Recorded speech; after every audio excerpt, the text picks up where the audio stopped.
Hello दोस्तों, चलिए आज हम आपके लिए लेकर आए हैं सार्थक अंक। इसके पहले हम मात्रकों की पद्धतियों का रूपांतरण देखे थे, यानी एक पद्धति से दूसरे पद्धति में रूपांतरण कैसे होता है। ठीक, चलिए उसके बाद हम लोग देखेंगे सार्थक अंक क्या होता है और सार्थक अंक ज्ञात करने के नियम क्या हैं। तो सबसे पहले जानते हैं कि सार्थक अंक क्या है। जैसा कि लिखा है, किसी माप में सार्थक अंकों की संख्या वह संख्या है जो उस माप के शुद्धता को प्रदर्शित करता है। अर्थात एक ही वस्तु का माप दो यंत्र भिन्न भिन्न माप रहे हो तो जिस माप में सार्थक अंकों की संख्या अधिक होगी वह माप अधिक शुद्ध होगा। इसके कहने का मतलब है कि सार्थक अंक क्या करता है, शुद्धता को मापता है, शुद्धता बताता है कि कौन कितना अधिक शुद्ध है। तो इतने आपको समझ में आ गया होगा कि सार्थक अंक क्या बताता है, शुद्धता को, है ना, कौन सा माप कितना अधिक शुद्ध है। और उसके लिए कौन अधिक शुद्ध है, उसके लिए क्या कहा है कि जिसमें सार्थक अंकों की संख्या अधिक होगी वह माप अधिक शुद्ध होगा। जैसे कि एक में मान लीजिए सार्थक अंकों की संख्या 5 है और दूसरे में सार्थक अंकों की संख्या 4 है। कौन सा अधिक शुद्ध होगा, जिसमें अधिक संख्या होगी, किसमें अधिक है, 5 में, तो 5 वाला अधिक शुद्ध होगा, है ना। जैसा कि लिखा, अर्थात एक ही वस्तु का माप, मान लो एक वस्तु है, एक वस्तु का माप दो यंत्र माप रहे हैं भाई। एक ही वस्तु है और एक वस्तु का माप दो यंत्र माप रहे हैं, तो दोनों यंत्र कुछ अलग अलग माप रहे हैं। ठीक, क्या माप रहे हैं, अलग अलग। एक मान लीजिए 2.33 माप रहा है, दूसरा माप रहा है 2.44, 444। ठीक, तो कौन अधिक शुद्ध होगा, जिसमें सार्थक अंकों की संख्या अधिक होगी। जैसे कि एग्जाम्पल के द्वारा और भी देखते हैं, अच्छे से आपको समझ में आएगा। ठीक, जैसा कि लिखा है एग्जाम्पल, उदाहरण, मतलब उदाहरण क्या है, एक वस्तु है जिस जो दो एक ही वस्तु के दो यंत्र मापे हैं। एक ने मापा है कि 4.5 किलोग्राम आया है और एक ने मापा है कि 4.3994 किलोग्राम आया है। तो इसमें सार्थक अंक कितने हुए, दो, और इसमें सार्थक अंक कितने हुए, 5। जैसा लिखा ना, इसमें सार्थक अंकों की संख्या कितनी है, दो, इसमें सार्थक अंकों की संख्या 5।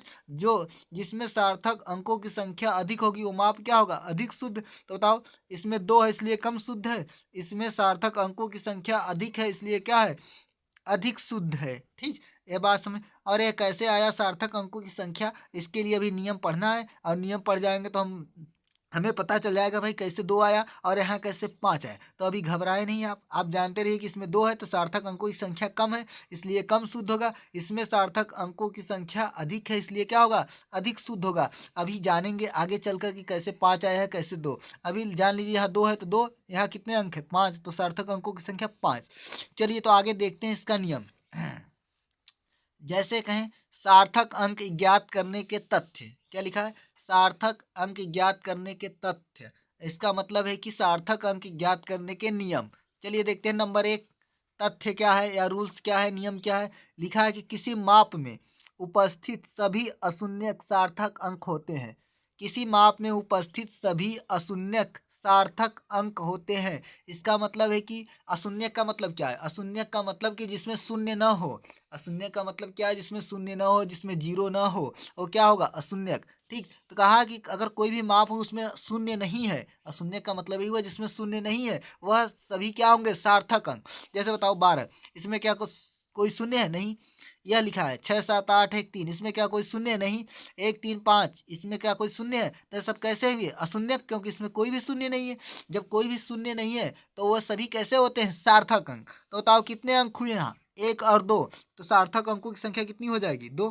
कितनी हो जाएगी बताओ, सार्थक अंकों की संख्या दो हो जाएगी। यहाँ बताओ कितने हैं, 1 2 3 4 5, तो सार्थक अंकों की संख्या कितनी हो गई, 5। यहाँ पर कितने हैं, 1 2 3, तो सार्थक अंकों की संख्या कितनी हो गई, 3। भाई यही कह रहा है कि किसी भी माप में उपस्थित सभी अशून्य सार्थक अंक होते हैं, यानी उसमें कोई भी शून्य न हो तो वो सभी क्या हो जाएंगे, सार्थक अंक। चलिए जैसे कि और देखते हैं हम लोग, 2 3 4 और 5, अगर इसमें पूछे कि बताओ सार्थक अंक कितने हुए, तो बताएंगे कितने हुए, क्या कोई शून्य है, नहीं। तो 1 2 3 और 4, तो सार्थक अंकों की संख्या कितनी हो गई, 4। इस प्रकार आप आसानी से बता लेंगे। यहाँ तक आपको समझ में आया होगा। चलिए आगे चलते हैं, नियम नंबर 2। दूसरा नियम देखिए क्या कहता है कि किसी माप में अशून्य अंक के, किसी माप में अशून्य अशून्य अंक के, अशून्य का मतलब क्या है, जिसमें शून्य न हो। किसी माप में अशून्य अंक के दाएं तरफ, किधर है, क्या लिखा है, दाएं तरफ, अगर दाएं तरफ का मतलब होता है राइट हैंड साइड। दाएं तरफ शून्य उपस्थित हो तो उसे सार्थक अंक नहीं गिना जाता। क्या लिखा है?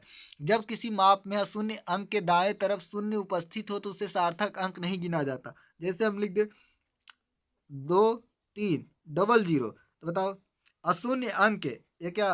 अशून्य का मतलब शून्य ना हो, ये तो अशून्य अंक है। अशून्य अंक के दाएं तरफ अगर शून्य उपस्थित है तो उसे सार्थक अंक नहीं गिना जाता। तो बताओ इस क्या जो शून्य है इसको सार्थक अंक गिना जाएगा? नहीं। तो सार्थक अंकों की संख्या कितनी होगी? शून्य को तो नहीं गिनेंगे तो कितना होगा? 2 हो जाएगा। ठीक, यही कहने का इसका मतलब है ना। तो उसे सार्थक अंक नहीं गिना जाता। किंतु शून्य के आगे अगर मात्रक लिखा हो तो वो शून्य भी क्या हो जाते हैं? सार्थक अंक हो जाते हैं। ठीक, आगे क्या लिखा है कि अगर किंतु शून्य के आगे अगर मात्रक लिखा हो तो शून्य भी क्या हो जाते हैं? सार्थक अंक हो जाते हैं। जैसे यहाँ है 2300, तो इस पर कोई भी मात्रक नहीं लिखा था। अगर हम कहें इसी के आगे मात्रक लिख दिया जाए, जैसे 2300 सेंटीमीटर, क्या लिख दिया गया? 2300 सेंटीमीटर। तो अब भाई इसके आगे मात्रक लिखा है तो ये शून्य भी क्या हो जाते हैं? सार्थक अंक। तो बताओ 2300 सेंटीमीटर मतलब मात्रक लिख गया तो शून्य भी क्या हो गए? सार्थक अंक। तो कितने हो जाएंगे सार्थक अंक? 2 2 4। अब कितने हो जाएंगे? 4। चलिए इसको एग्जाम्पल के द्वारा समझते हैं नीचे। अब आप लोग करेंगे क्वेश्चन क्या है?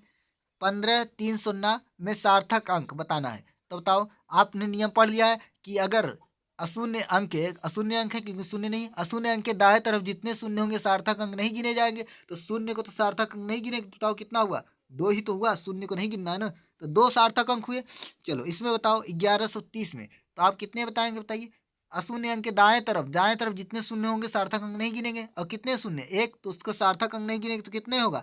1 2 3। तो कितने हो गए सार्थक अंक? भाई 3 हो गए।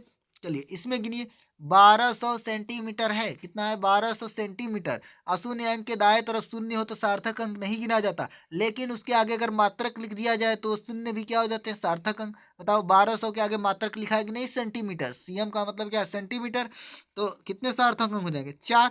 चलिए इसमें देखिए कितने सार्थक अंक होंगे। इसमें तो कोई मात्रक नहीं है, लेकिन दाएं तरफ क्या है? दाएं तरफ शून्य है। देखो इधर क्या होता है? इस तरफ होता है दाया और इस तरफ क्या होता है? बाया। इधर है बाया और इधर क्या है? दाया। ठीक, चलो तो देखो इधर कितने दाएं तरफ कितने शून्य? 1। मगर मात्रक नहीं लिखा है इसलिए शून्य भी सार्थक अंक नहीं होंगे। तो कितने होंगे सार्थक अंक? 1 2 3 4 5। तो कितने हो गए सार्थक अंक? 5 हो गए। चलिए इसमें देखते हैं 1000 किलोग्राम। एक यहाँ पर मात्रक आ गया है, इसका मतलब जो शून्य है दाएं तरफ वो भी सार्थक अंक गिने जाएंगे। तो बताओ कितने हो जाएंगे सार्थक अंक? 1 2 3 4। तो कितने हो गए? 4। यहाँ तक आप कर लेंगे, आपको यहाँ तक अच्छी तरह समझ में आ गया होगा। ठीक, चलिए एक आगे एग्जाम्पल और देखते हैं। देखिए अगर हम कहें मान लीजिए 1500, बताओ इसमें सार्थक अंकों की संख्या कितनी होगी? कितना बताएंगे? क्योंकि दाएं तरफ शून्य है उसको गिना नहीं जाएगा। तो कितना होगा? 1 और 2। तो कितना हो गया सार्थक अंक? 2। अगर हम लिख दे 1500 सेंटीमीटर तो कितना हो जाएगा सार्थक अंक? 4। क्योंकि मात्रक लिखते ही शून्य भी क्या हो जाते हैं? सार्थक अंक। अगर हम लिख दे 1300 किलोग्राम तो बताओ सार्थक अंक कितना हो जाएगा? 4। क्योंकि आगे कितना लिख गया? मात्रक। ठीक, चलिए यहाँ तक आपको समझ में आया होगा। तो नियम नंबर अगला देखते हैं। दूसरा के बाद कौन सा देखेंगे हम लोग? तीसरा। ठीक, चलिए देखिए नियम नंबर 3 क्या कहता है। कह रहा है नियम नंबर 3 कि 2 अशून्य अंकों के बीच उपस्थित सभी शून्य सार्थक अंक होते हैं। क्या कहा है? 2 अशून्य अंकों के बीच उपस्थित सभी शून्य सार्थक अंक होते हैं। अभी हमने बताया कि अशून्य का मतलब जिसमें शून्य, अशून्य का मतलब शून्य न हो। तो 2 अशून्य अंकों के बीच में जितने भी शून्य होंगे वो सभी क्या गिने जाएंगे? सार्थक अंक। भाई 2 अशून्य अंकों के बीच में जितने भी शून्य होंगे वो सब क्या गिने जाएंगे? सार्थक अंक। जैसे एग्जाम्पल के द्वारा देखते हैं। देखिए जैसे हम कहें 1 है और इधर 1 है, यह दोनों क्या है? अशून्य, क्योंकि शून्य नहीं। और इनके बीच में जितने भी शून्य होंगे वो सब क्या गिने जाएंगे? सार्थक अंक। तो बताओ कितने हो गए? बीच वाले शून्य सार्थक अंक गिने जाएंगे, लेकिन दाएं रहता तो नहीं गिने जाते ना। हाँ, तो देखिए कितने हुए? 1 2 3 4 और 5। तो कितने सार्थक अंक हो गए? 5। चलिए इस प्रकार एग्जाम्पल के द्वारा आप लोग करेंगे। आपके सामने एग्जाम्पल है तो बताएंगे इसमें सार्थक अंक कितने होंगे। चलो बताओ तो कितने हुए? बताओ। देखो अशून्य शून्य जो होगा अगर अशून्य अंकों के बीच में होगा तो वे सार्थक अंक गिने जाएंगे। ठीक, तो कितना हुआ? 1 2 3 4 5। लेकिन दाएं तरफ वाले शून्य सार्थक अंक नहीं गिने जाते जब तक कि मात्रक नहीं लिखा हो। यहाँ कोई मात्रक लिखा है नहीं। तो कितने सार्थक अंक हुए? 2 2 4 1 5। भाई सीधी सी बात है, कितने होंगे 5, क्योंकि आगे मात्रक लिखा होता तब ना। नियम नंबर 2 आप पढ़ चुके हो कि बाएं दाएं तरफ जितने शून्य होंगे सार्थक अंक नहीं गिने जाएंगे। ठीक, चलिए इसमें बताएंगे। तो इसमें जितने भी शून्य बीच में है, भाई बीच में शून्य सभी सार्थक अंक गिने जाएंगे। कितने होंगे 1 2 3 4 5 6, तो कितने हो गए 6। इस वाले में 1 2 3 दो अशून्य अंकों के बीच में शून्य है, तो सार्थक अंक गिने जाएगा 3। इस वाले में बताइए कितने होंगे, इस वाले में बताएंगे कितने होंगे, गिनी 1 2 3 4, ये शून्य गिना जाएगा बीच में है, लेकिन दाएं तरफ से शून्य नहीं गिना जाएगा। कितना होगा सार्थक अंक 4, क्योंकि भाई मात्रक लिखा होता तो गिन सकते थे, मात्रक नहीं लिखा है तो दाएं तरफ का शून्य सार्थक अंक नहीं गिना जाता। यह नियम नंबर 2 आप देख चुके हैं। कौन सा नियम नंबर 3। चलिए यहाँ तक आप कर लेंगे, ठीक है, यहाँ तक आपको समझ में आएगा। चलो नियम नंबर 4 देखते हैं हम लोग। दशमलव से युक्त माप में क्या लिखा है, दशमलव से युक्त माप में अशून्य अंक के दाएं तरफ के सभी शून्य सार्थक अंक होते हैं। दशमलव से युक्त माप में अशून्य अंक के दाएं तरफ के सभी शून्य सार्थक अंक होते हैं, जबकि अशून्य अंक के बाएं तरफ के सभी शून्य सार्थक अंक नहीं होते हैं। इसके कहने का मतलब है, देख कह रहा है कि दशमलव से युक्त माप में, अशून्य का मतलब इसमें शून्य ना हो, दशमलव से युक्त माप में अशून्य अंक के दाएं तरफ, एक मान लीजिए है अशून्य अंक है क्योंकि शून्य नहीं है, अशून्य अंक के दाएं तरफ के सभी शून्य, अशून्य अंक के दाएं तरफ के सभी शून्य, मगर दशमलव से युक्त होना चाहिए। मान लीजिए 1 दशमलव ना, दशमलव लगा दिए, तो दशमलव से युक्त माप होना चाहिए। तो दशमलव से युक्त माप में अशून्य अंक के दाएं तरफ के सभी शून्य सार्थक अंक होते हैं। जैसे लिखे तो बताओ सार्थक अंक कितने हो गए, यहाँ दशमलव लग गया है। नियम नंबर 2 में दशमलव नहीं लगा था, इसलिए सार्थक अंक 1 ही होता था, क्योंकि शून्य गिना नहीं जाता। मगर दशमलव लगाने से इस दशमलव भी क्या, दशमलव लगाने से शून्य भी क्या हो जाएंगे सार्थक अंक। तो बताओ कितने हो जाएंगे, 4 हो जाएंगे। 3 शून्य 1 या कितने हो गए सार्थक अंक, 4 हो गए, क्योंकि इसमें दशमलव लग गया है, जबकि नियम नंबर 2 में दशमलव नहीं लगा था। ठीक, तो कितने होंगे सार्थक अंक, 4 हो जाएंगे। चलिए अब इसमें बताइए, आपके सामने एग्जाम्पल है, लेकिन एक और देख लीजिए। जबकि अशून्य अंक के बाएं तरफ के सभी शून्य सार्थक अंक नहीं होते, अशून्य अंक के बाएं तरफ के सभी शून्य सार्थक अंक नहीं होते। जैसे हमने ये लिख दिया ना, मान लीजिए 1 5 6, 1 5 6 और इधर का लगा दिया दशमलव। देखो तो बताओ अशून्य अंक के जो बाएं तरफ, इधर दायां होता है, इधर दायां इधर बायां, तो अशून्य अंक के बाएं तरफ के शून्य सार्थक अंक नहीं गिने जाते। कितने सार्थक अंक बताइए, 3 होंगे, 1 2 3, क्योंकि बाएं तरफ वाले शून्य नहीं गिने जाते। तो आप एग्जाम्पल कर सकते हैं, बताइए। जैसे एग्जाम्पल उदाहरण आपके सामने है, तो आप बताएंगे इसमें कितने सार्थक अंक होंगे। ध्यान में रखेंगे दशमलव लगा है कि नहीं। देखिए दशमलव लग गया, और दशमलव लग गया तो अशून्य अंक है 5, इसके जितने दाएं तरफ शून्य होंगे सभी क्या होंगे सार्थक अंक, वही तो लिखा है आपने। चलिए तो बताओ कितने हुए सार्थक अंक, 1 2 3 4 5, तो कितने हम लिख देंगे सार्थक अंक, 5 लिख देंगे। ठीक, कितने 5। दूसरे में बताएंगे, बताओ कितने सार्थक अंक हो गए, 1 2 3 की 1 2, तो आपने अभी लिखा है कि जबकि अशून्य अंक के बाएं तरफ के सभी शून्य सार्थक अंक नहीं होते। तो अशून्य देखो, एक इस तरफ शून्य है बाएं तरफ, तो बाएं तरफ शून्य तो नहीं गिना जाता सार्थक अंक। कितने होंगे, 2 होंगे, क्योंकि 1 2। चलिए इसमें बताइए, तो इसमें कितने हो जाएंगे, एक बीच वाले तो सभी शून्य सार्थक अंक होंगे। देखिए 1 2 3 4 5 6, तो कितने हो जाएंगे, 6 हो जाएंगे। चलिए इसमें बताइए, तो 1 2 3 4, अभी बताया था हमने 4, क्योंकि दशमलव से युक्त माप में दाएं तरफ के सभी शून्य सार्थक अंक गिने जाते हैं। तो कितने हो गए 4। चलिए इसमें बताइए कितने होंगे, तो इसमें कितने होंगे, देखिए 1 2 3, क्योंकि बाएं तरफ वाले शून्य सार्थक अंक नहीं गिने जाते, इधर बाया इधर दाया, तो कितने हो जाएंगे, 3 हो जाएंगे। ठीक, इस तरह आप सार्थक अंक निकाल सकते हैं कोई भी। ठीक, यहाँ तक आपको समझ में आया होगा। चलिए एक नियम और है, उसको भी देख लेते हैं ना।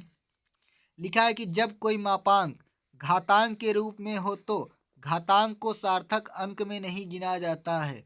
लिखा है जब कोई मापांक घातांक के रूप में हो तो घातांक को सार्थक अंक में नहीं गिना जाता है। घातांक का मतलब कि 10 के घाते 2, 10 के घाते 4 कुछ भी हो, तो 10 के घात वाला सार्थक अंक में नहीं गिना जाएगा। जैसे लिखा है 1.345 गुणित 10 घाते 4, इसमें सार्थक अंक बताना है, तो कितने बताएंगे, जो घातांक होगा, यही तो हमारा घातांक है, तो इसको सार्थक अंक में नहीं गिना जाता। तो कितने सार्थक अंक हुए, 1 2 3 4, तो आप कितना लिख देंगे 4। इसमें बताएंगे कितने सार्थक अंक होंगे, क्योंकि यह जो घातांक है इसको सार्थक अंक में नहीं गिना जाएगा, तो इसको हटा देंगे। अब जो बचा वही हमारा सार्थक अंक होगा। कितना होगा, 1 2 2 होगा कि नहीं, क्यों? क्योंकि बाएं तरफ वाले दशमलव से युक्त माप में बाएं तरफ के शून्य सार्थक अंक नहीं गिने जाते। तो 1 2 चलिए इसमें कितना होगा आप बताएंगे। आपको दिख रहा है सीधी सी बात कि जो घातांक है उसको सार्थक अंक में नहीं गिना जाएगा। 3 गुणित 10 घाते -4 है तो बचा क्या 1, तो 1 ही तो सार्थक अंक हुआ।